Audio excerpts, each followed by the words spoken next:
Dear cousin, I'm coming to America on the nicest ship in the world. Isn't that just splendid? I'm coming with some of the nicest people in the world too.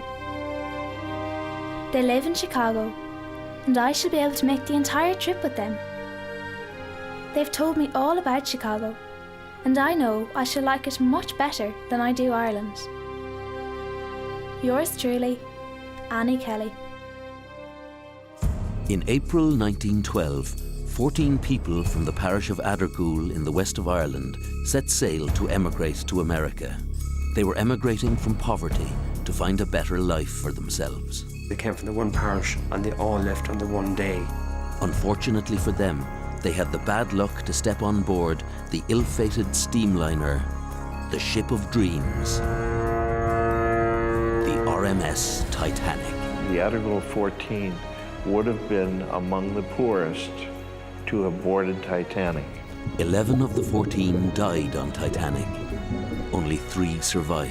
That, from any one community, had to have been the highest number. I can't think of any that would have rivaled that from any other country. Grandma had said she recalls at first that people were on deck picking up chunks of ice that had scraped off from the iceberg, putting it in their drinks because it seems there were many parties and celebrations going on at that hour of the night. Many of the survivors said at night they would have nightmares, and what they would hear is the screaming of the people in the water. And the tiny village they left behind was so traumatized that they didn't speak about the relatives they lost on Titanic for almost 100 years. Until now.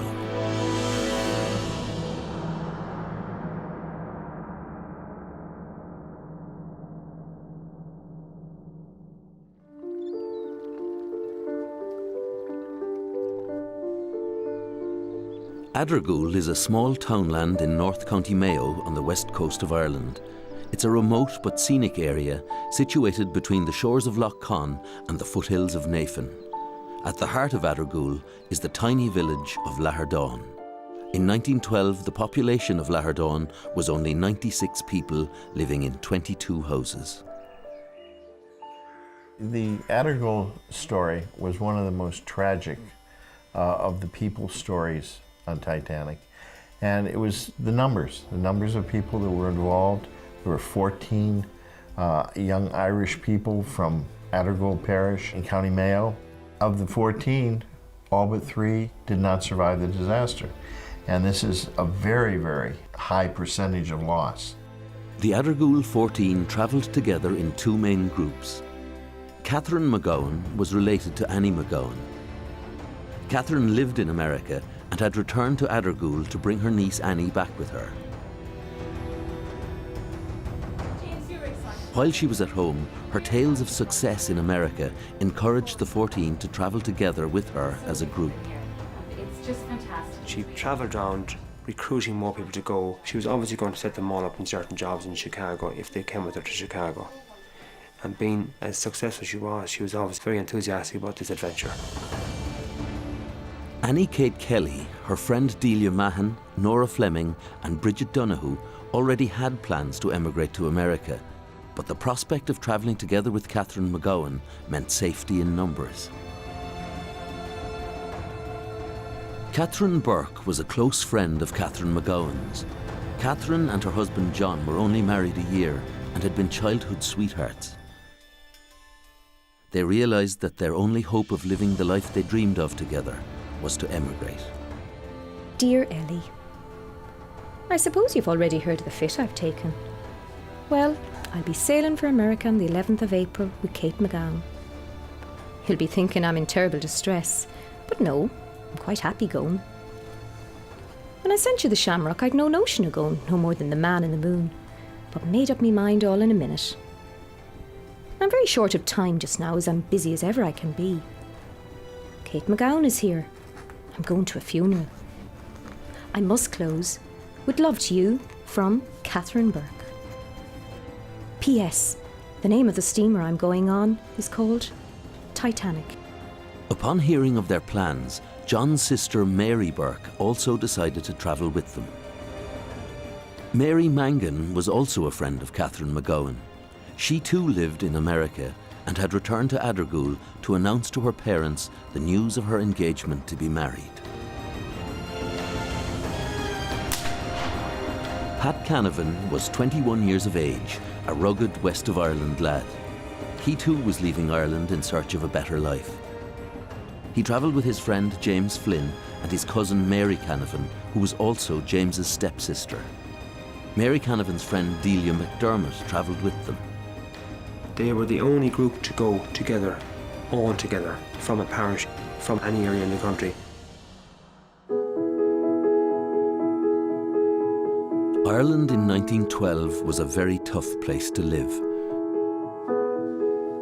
It was a poverty-stricken country where people lived under a cold, wet climate. Large families of 10 or 12 people were crammed into tiny 3-roomed houses. Everyone was poor, and every member of the family worked around the clock just to survive. It was literally a hand-to-mouth existence. There were difficult times. There was no income around here. It was a poor, impoverished area, and the population were the same, poor and impoverished. It was a hard, tedious, mundane task to survive here, for everyone here. Because life was so tough, communities were very close-knit and they depended on each other completely to survive. Everybody knew each other well. Whole communities worked together to save the hay or bring in the turf. It was this closeness that brought relief to the hard lives they lived. They had no money. They just didn't have money. They had barter, and they were self-sufficient to the point of view of having a few cows and growing some wheat and some vegetables. Not an awful lot though. And that's how critical things were. They lived in humble houses. They were really grim, old, damp cottages. They were cold. Because they weren't very well off and they weren't very well fed, and nutrition was very poor, they died in their 40s, 50s, 60s of old age in those days. Or they died of consumption, TB, which was rampant amongst communities at the time. Cold, damp houses, turf fires, heavy smoke. It was a huge environment for tuberculosis, and they had TB without knowing it. One small hitch, such as a wet summer, a bad harvest, or an illness, could literally ruin a family. Because of this, emigration was rife. Oh yeah, like immigration was rampant, I suppose, that time. It was from every townland they were leaving. There was no work for them here, or no prospects of work for them here at that time. Between 1850 and 1912, over 4 million people had emigrated Ireland, a huge figure considering the population was only 8 million. Nearly every family in Ireland had a relative abroad.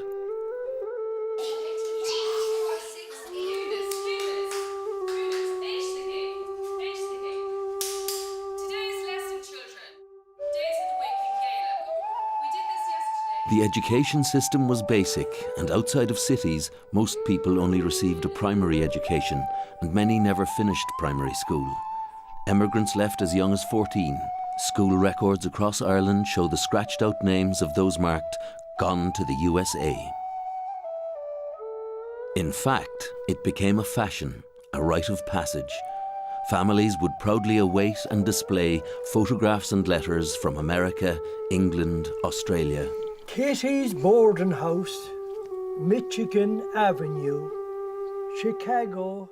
At this time, nearly every family in Ireland had a relative abroad. New laws meant that only one child in a family could inherit the family land. Most families had between 6 and 12 children. This meant that the rest of the children, once they came of age, had to find work elsewhere. There was no work in Ireland, even in the cities, especially for poor, uneducated country men and women. Marriage or emigration was the only option. Newspapers carried dozens of ads every day, prompting people to travel on the fastest, the largest, the most luxurious of liners. The shipping lines competed aggressively for business, as steerage was where the companies made their greatest profits. Ticket agents roamed the countryside, knocking on doors with brochures, persuading people of the better life they could have abroad. there to sell her ticket to America. and those who could afford to go went in their droves. The girls left more than the fellas left, because there was no employment for girls around here at all. You always sent your daughter to America if you could, and if you could, you tried to get her to America, not to England, because it was rough in England at the time. But if you got to America, you were well made, and if you got your daughter to America, that was the best thing you could ever do as a father. The price of a ticket in third class on Titanic was just over £7 sterling. This is the equivalent of about £700 sterling in today's money. But in 1912, it would take at least 3 years for the average Irish family to save this. To them, it was a fortune. The Article 14 couldn't have afforded it, and their parents couldn't have afforded it either. So thus, remittances, money coming back from America, which brought the next generation over. And the remittances was a huge phenomenon at the time. The money was coming back from those abroad. And that's how this area survived, and that's what got the 14 over. The 14 of them headed off from the village here and got on, as bad luck would have it, Titanic. While the Adargul 14 were planning their new lives in America, only 100 miles away in Belfast, construction had started on what was to be the greatest ship in the world. This was the ship that should have taken the Adargul 14 to their dreams, but instead took them to their graves. Construction began on the Titanic in 1907. It took 3 years to build. At the time, it revolutionized sea travel, as it was the largest, fastest, and most luxurious ocean-going steamliner ever built. It was the first ship that was guaranteed unsinkable. Titanic cost £1.5 million sterling to build. In today's money, that's £400 million. Harland and Wolff employed 15,000 people during this period. With such a massive weekly payroll, the Harland and Wolff shipyard in Belfast became the biggest private employer in Ireland at that time.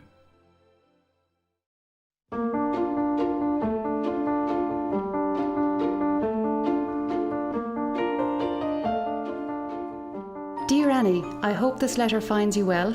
I am writing to let you know that I will be returning to Ireland for a holiday in a few weeks, and I'm so looking forward to meeting you.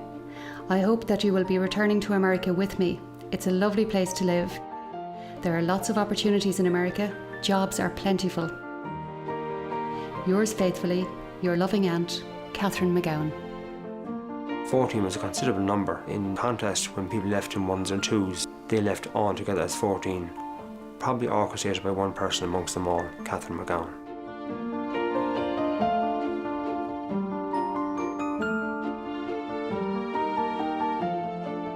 Catherine was the perfect example of a successful emigrant. She had made it big in Chicago, having set up a boarding house providing room and board to the newly arrived Chicago immigrants. She was a rich entrepreneur and had returned to Ireland to escort her niece Annie to Chicago. Dear Auntie, I'm really looking forward to going to America. I'm very glad that you are coming to collect me. I'm looking forward to the opportunities ahead of me, and hopefully, with your help, I'll be able to find some work. Yours, Annie McGowan. When she returned to Adargul, she returned a very different lady from the girl who had emigrated 22 years previously. Catherine was now a wealthy woman and returned dressed in finery and loaded with money and tales of the opportunities and riches that could be found in Chicago. Catherine knew all of the 14 and actively persuaded them to travel together with her to America. She told them stories of broad streets, jobs aplenty, and lives beyond their wildest dreams. One by one, she persuaded them all to travel together at the same time on the same ship. I'm related to Annie McGowan. When Annie finished school, she was in contact with her aunt, Catherine McGowan. The 14 would be very much excited because they all had the same expectations as Catherine McGowan told them about. They probably thought that they could attain the same status as Catherine McGowan by going to America.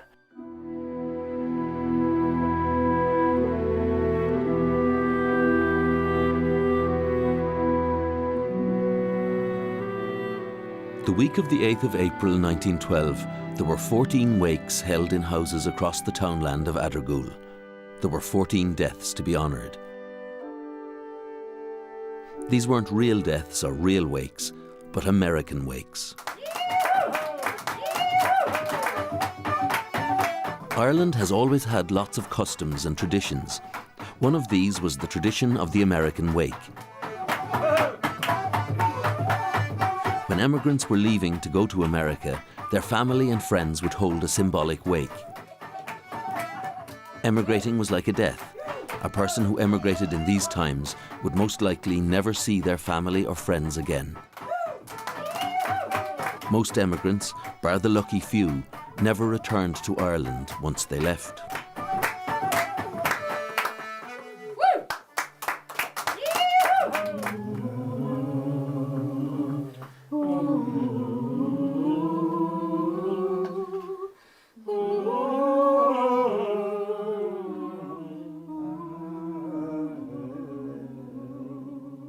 These were very emotional affairs and bittersweet, very sad for the family of a person leaving and for the person themselves, but also the prospects of a better life were exciting.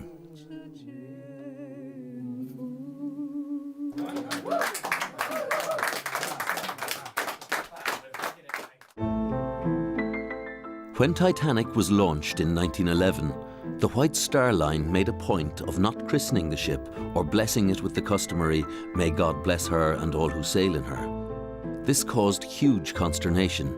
At that time around Europe, it was considered unlucky to travel on any maiden voyage, and this act strengthened this feeling. Many very superstitious, the Irish included, looked upon this to a certain extent as flaunting God, saying God couldn't sink this ship. Wherever in the world there is poverty, there is religion, and Ireland in 1912 was no different. Because life here was so precarious, the Irish were very religious. They were also very superstitious. There was a lot of forewarnings about sailing on Titanic. Delia McDermott, for one, had had an experience about this herself. Only a few days before Delia left on Titanic, a stranger stopped her on the road one evening when she was returning home with friends. He told her that she'd be making a journey in a few days and that there'd be a terrible tragedy, that hundreds would die, but she would be saved. Other family members of Adergool people also had psychic forewarning, so to speak. The night before she left, Delia Mahon's brother read her tea leaves and allegedly told her there would be a terrible disaster on her journey and that she would die. But these weren't strong enough, I guess, to keep the people from sailing.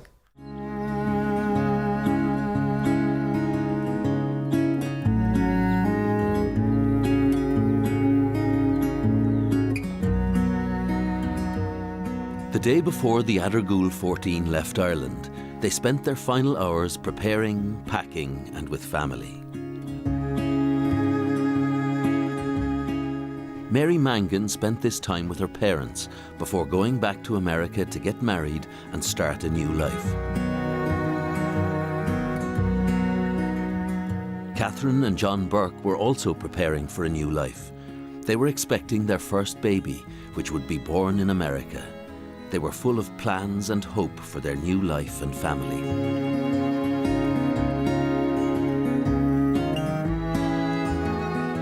Delia McDermott's mother told her that to be a lady in America, she had to wear a hat, that all ladies wore hats there.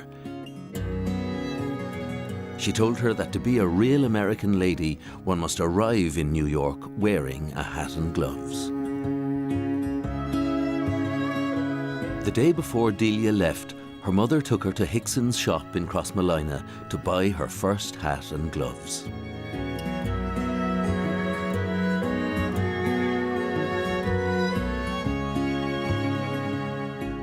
Bridget O'Donoghue worked in the local shop. The day before she left, the 3-year-old daughter of the shop owner asked Bridget to send her back a ring from New York. To get the sizing right, Bridget measured the little girl's finger with a piece of string.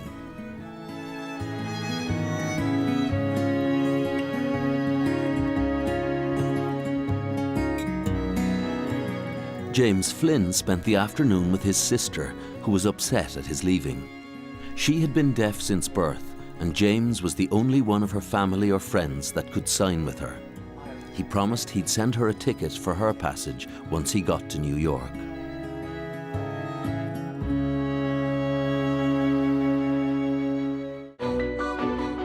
When Titanic was launched and in the water, she had the most expensive fitting out of any ship. The facilities were state-of-the-art. A heated swimming pool, a gym completed with multi-gym machines, rowing machines and spinning machines. The famous Grand Staircase was hand-built from oak and mahogany by Belfast's master craftsmen. Because steerage class was where the shipping companies made their greatest profits, the White Star Line decided that Titanic would revolutionise this class. Steerage on Titanic was real luxury. It wasn't called steerage, it was called third class. And third class on Titanic was like second class on most other ships, and even as good as first class on some ships.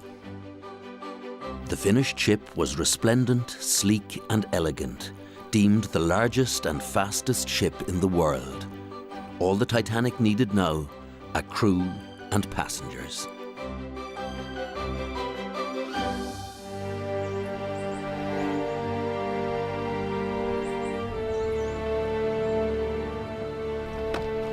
On the morning of April 10th, 1912, the Adergool 14 made their way to Castlebar train station. Goodbyes were emotional. They faced a 14-hour journey to County Cork to meet Titanic, which was now preparing to leave Southampton, England.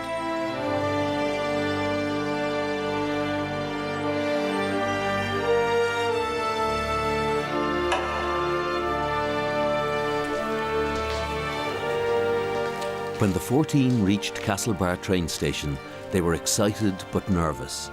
This was final, and they were now leaving home. 14 tickets to Queenstown.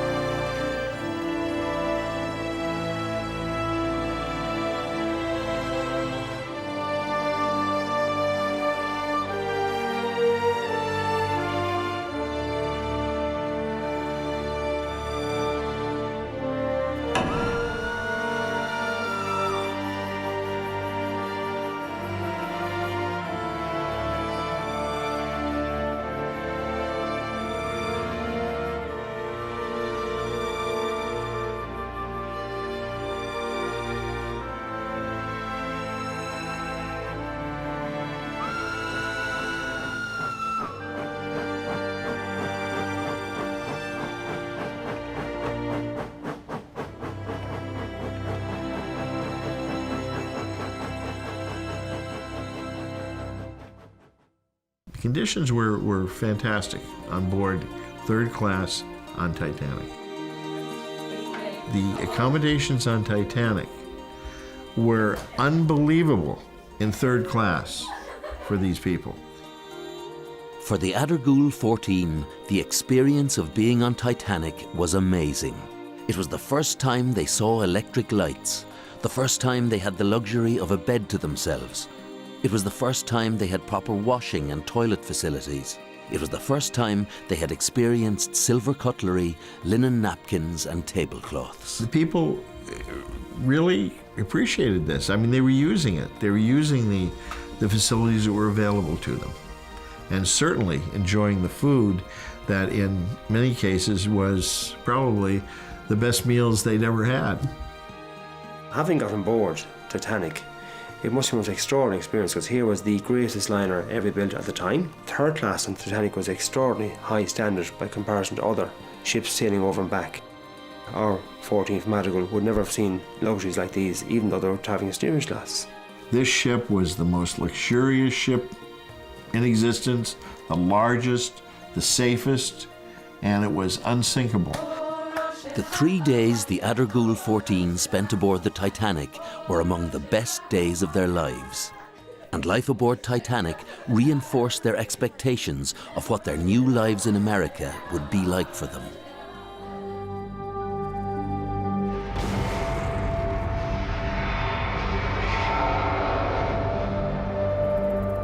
Annie Kate Kelly was my aunt. She was in bed when somebody woke her up and said the Titanic is sinking. She thought they were teasing her. But then somebody else came and they said, oh yeah, you've got to get out.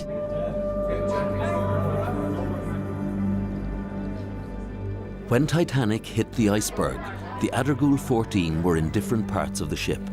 Some were in their cabins, others were at a party. The impact wasn't felt by everyone. In fact, the shudder was so slight that many people on the ship didn't even feel it. So everyone was calm and orderly. Nobody thought the ship was in any danger.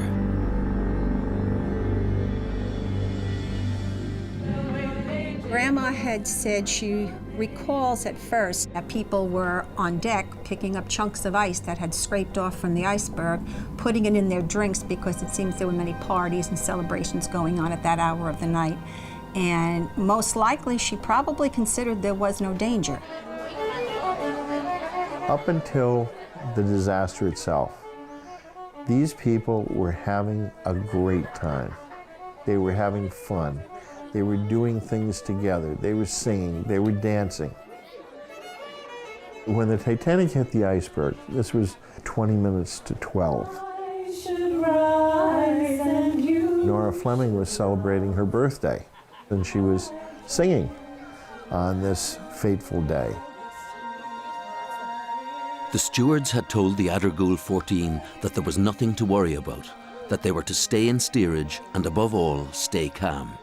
They were told that they would receive further instruction as soon as possible. Nora Fleming kept singing to help the situation and to help keep people at ease.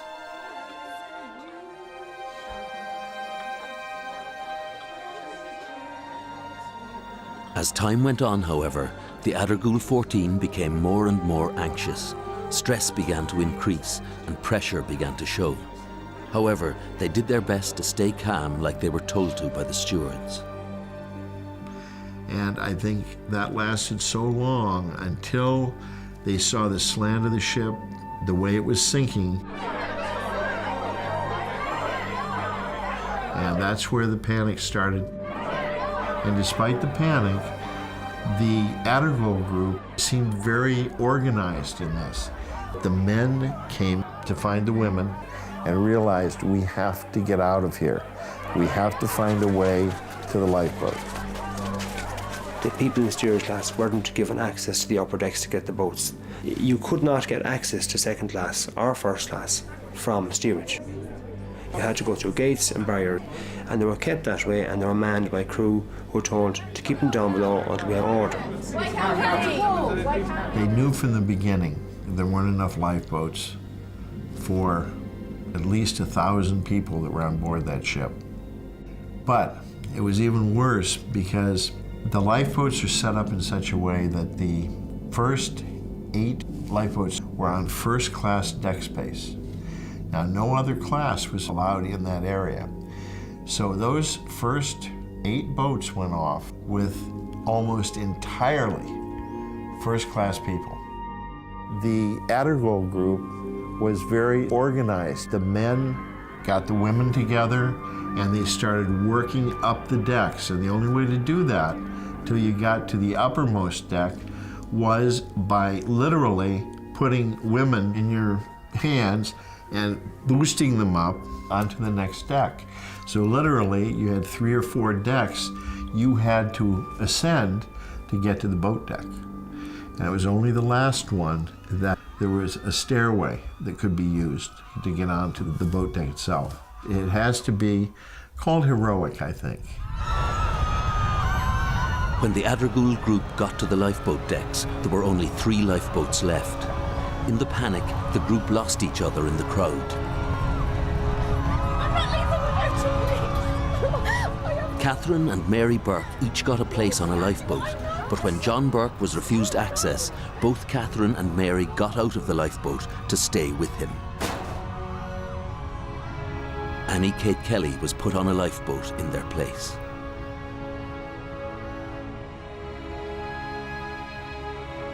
I should not have been saved, except for Mrs. Burke's refusal to leave her husband. I looked up and saw my cousin watching, holding in his hands his rosary beads, which he raised to bless me. He was among the many that went down with the ship.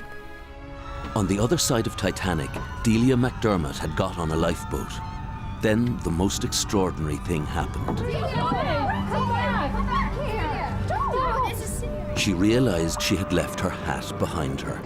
She got off the lifeboat and returned back into steerage of Titanic to get her hat. When she got back on deck, all the lifeboats had gone. She then lowered herself down a rope and jumped 15 feet into the last lifeboat that was being lowered away. And she survived. The hat was something that was so important to her. It was the one thing that she had, that she valued, that she wanted to bring to America. I'm sure she thought, I won't be able to afford another one like that when I get to America, and I cannot chance it. So I'll take the chance and I'll go back and see if I can get it, and most likely not realizing the dangerous situation that she was in. On another part of the ship, Annie McGowan also managed to get a place on a lifeboat. I'm related to Annie McGowan. She remembered being grabbed, get in the lifeboat, and she was scared because she didn't know what was happening with her aunt. And she remembered hearing husbands and wives not wanting to be separated, screaming. She remembered when she was in the lifeboat that a man tried to get in the boat and said, if you don't let me in, I'm going to tip over the whole boat. So they let him in the lifeboat. But her biggest concern was for her aunt and what had happened to her aunt. And I believe in the lifeboat they tried to reassure her and tell her that her aunt was on the next lifeboat, but she never ended up hearing what happened.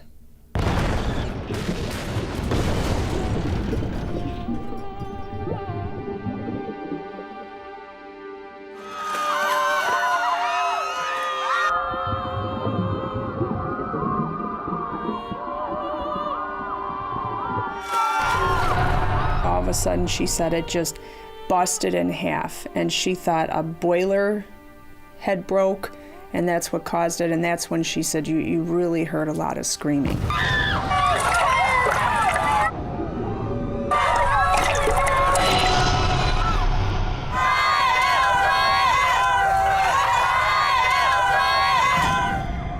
The lights completely go out, so it's pitch black, and then you hear the screams. That's when the screaming started. It was terrible. The salt water and the wind made my eyes bleed. The screams of the passengers left on the decks drifted over the water.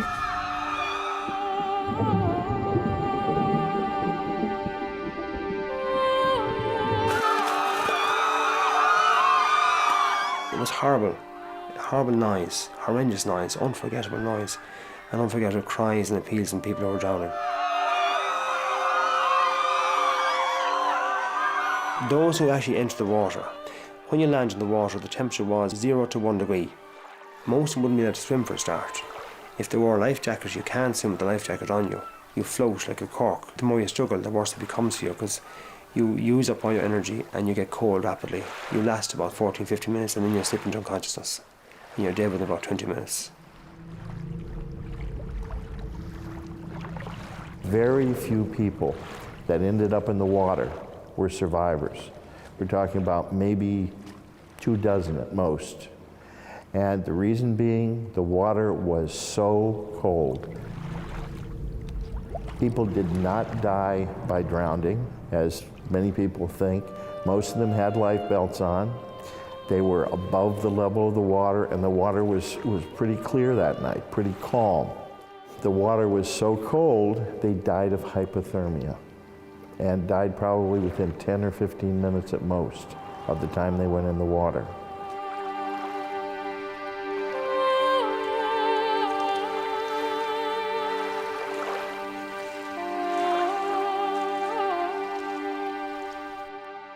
There were just a few stars out, there was no moon. So they drowned in the darkness, which is worse again.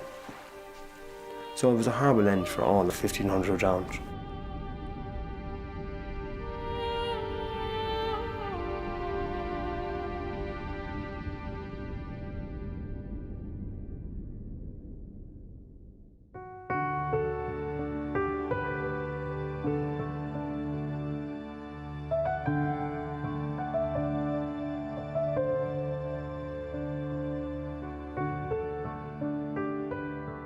Of the Adargul 14, only 3 survived Titanic.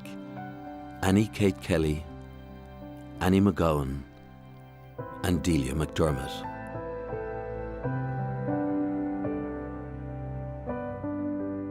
On arrival in New York, they were taken to St. Vincent's Hospital, where they remained for 2 weeks.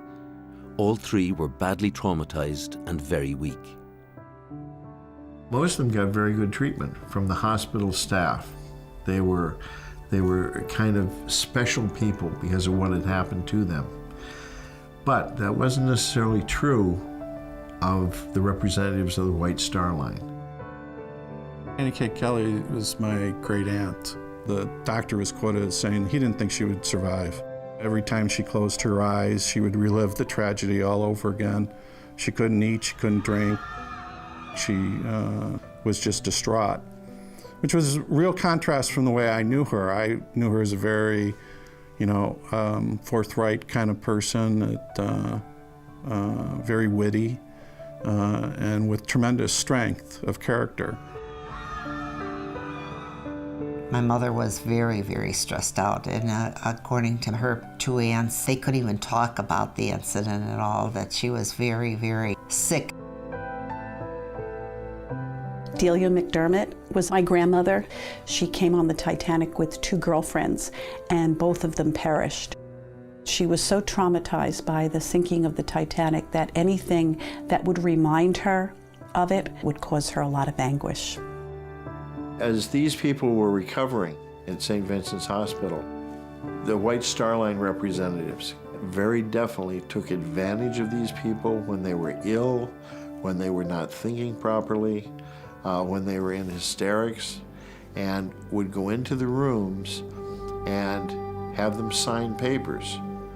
And the papers basically said they would settle with the White Star Line for $25. No matter how much they had lost on board, no matter what kind of injuries they had had. In other words, they were signing off everything to the White Star Line that they could have sued for later for $25. Annie, from the White Star Line. We needed to sign this. It's for your ticket to Chicago.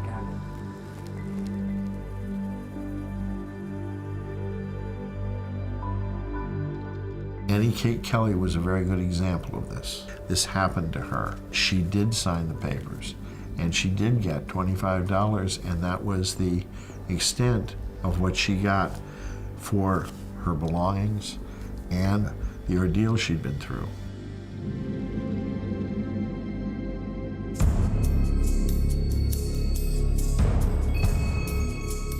Mary Mangan did not survive the Titanic.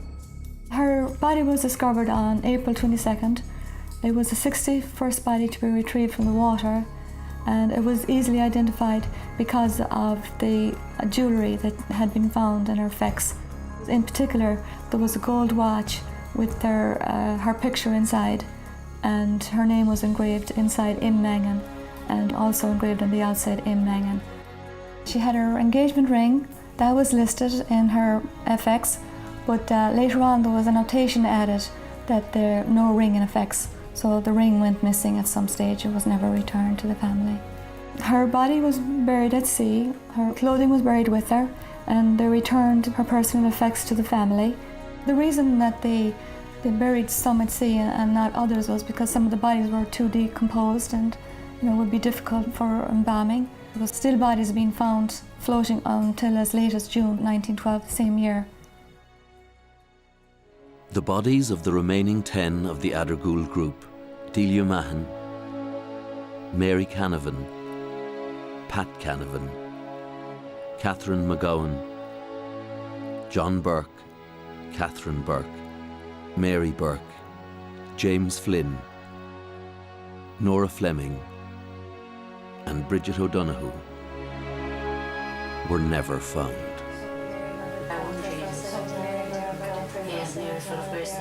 They didn't know in Lahadon for a whole week what had happened. They got wind after 5 days, but the information was inaccurate for a start, and it was exaggerated, and then they couldn't give you the proper story. No one knew who drowned and who survived. And then eventually the authorities had the names and numbers in New York. So it would have taken maybe 8-9 days for the news to come back to a household that their son, their daughter had not made it to America. When the news came, the pain was insufferable and they could do nothing about it. They had no body. They had no grave to go to.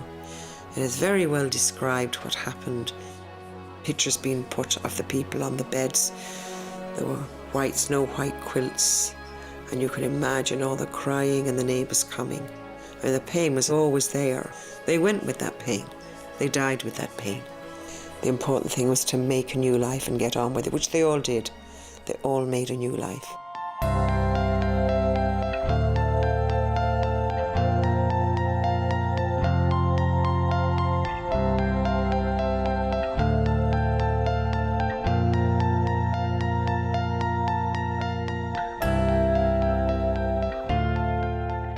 Graham, Mom and Dad. Had to be my sister's wedding, I'm sure.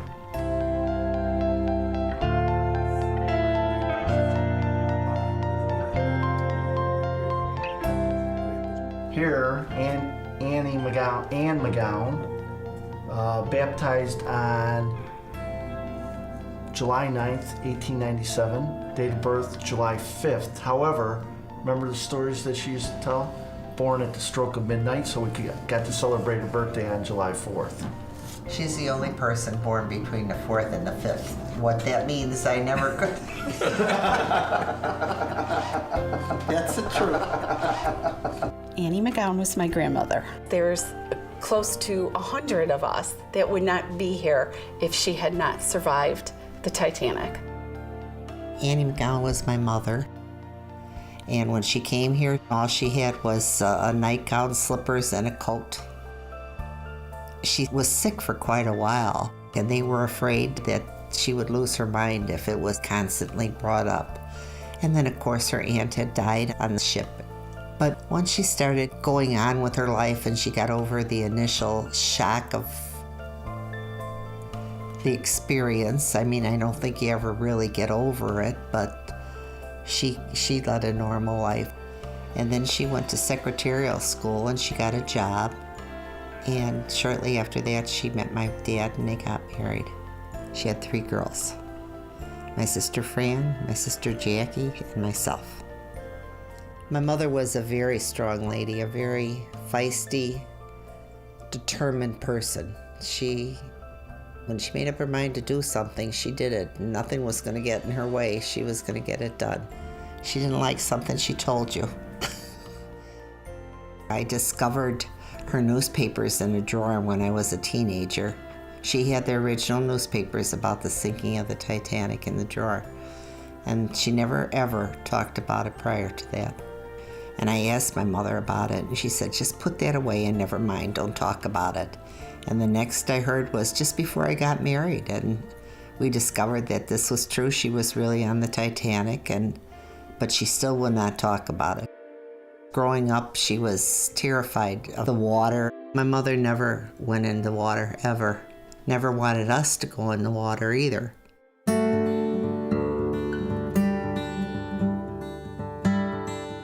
Delia McDermott was my grandmother.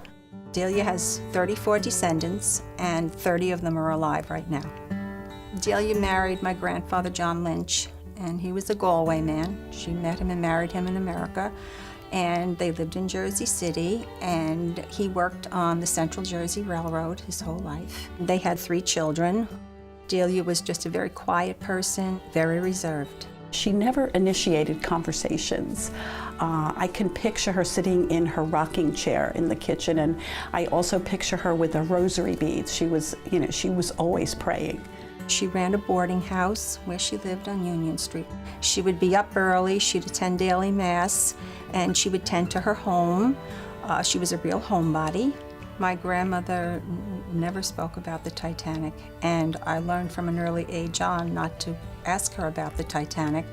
Perhaps it's a feeling of anybody who survives a disaster where others have lost their lives, and you wonder, why did God spare me? Especially for her, after she got herself up out of a lifeboat and was able to get back into a second lifeboat, which was amazing, because I'm sure by the time she got into the second lifeboat, there were people struggling to find lifeboats and to get into one, and she was fortunate enough to get into one 40 minutes before it sank. She never spoke about going home again.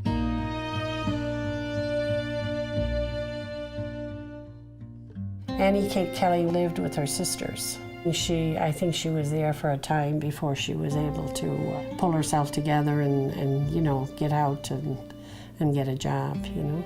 I probably saw her very regularly once I came here. Annie Kate Kelly lived and worked in Chicago as a milliner for 9 years. Then, as a direct result of her experiences on Titanic, she completely changed the direction of her life.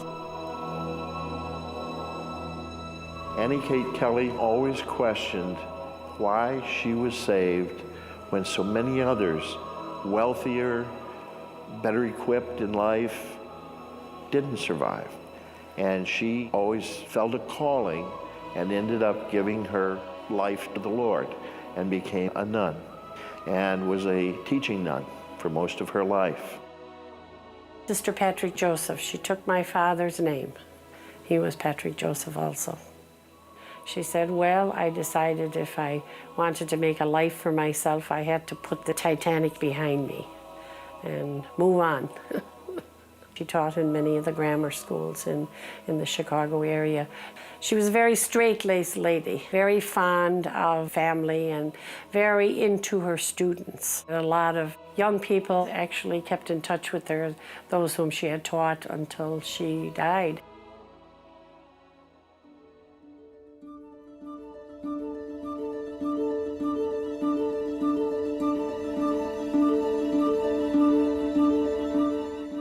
The village of Lahardon in Ireland still feels the pain of the Titanic tragedy 100 years on. The story of the Adargul 14 nearly died completely with the last generation in Lahardon. The pain of their loss was so intense that the villagers stopped talking about it completely. There was bitterness around the area afterwards, and then people stopped talking about it, deliberately stopped talking about it. Firstly, because it broke their hearts, firstly it disturbed them greatly, having lost somebody. Secondly, there was a possibility there was money owed, and somebody may have come looking for owed money, and it got bitter, and then they stopped talking about it, and that's why the story suddenly began to disappear, and that's why it wasn't known about a generation later. Because of this, a lot of documented evidence of the 14 was lost over the years. However, in the last decade, the people of Adargul have begun to talk about this history again. In recent years, they have begun to embrace this legacy. They are now actively recovering this history, and there's evidence of this all around the village of Lahardon. In the last decade, the people of Lahardon have been busy travelling and communicating with people around the world, collecting, rebuilding, and archiving the documents and records of the Adargul 14. This is Mary Mangan's watch, which was recovered from the Titanic. It was found around Mary's neck on a chain. At the back here then, I've got the inscriptions of Mary Mangan. She was probably just looking at it for the times for the train, thinking, how long have I got left before we get to the Titanic? The watch stopped at 2:20. It stopped when the Titanic sank into the water. We know that Mary Mangan would have gone into the water at that time. It's just amazing to have it. Relatives and residents with an interest in the Titanic are constantly working in different ways to commemorate the Adargul 14. Obviously, we want to include the ship sinking. You can see the stern of the ship. But the most intriguing of all Lahardon's commemorations takes place here every April.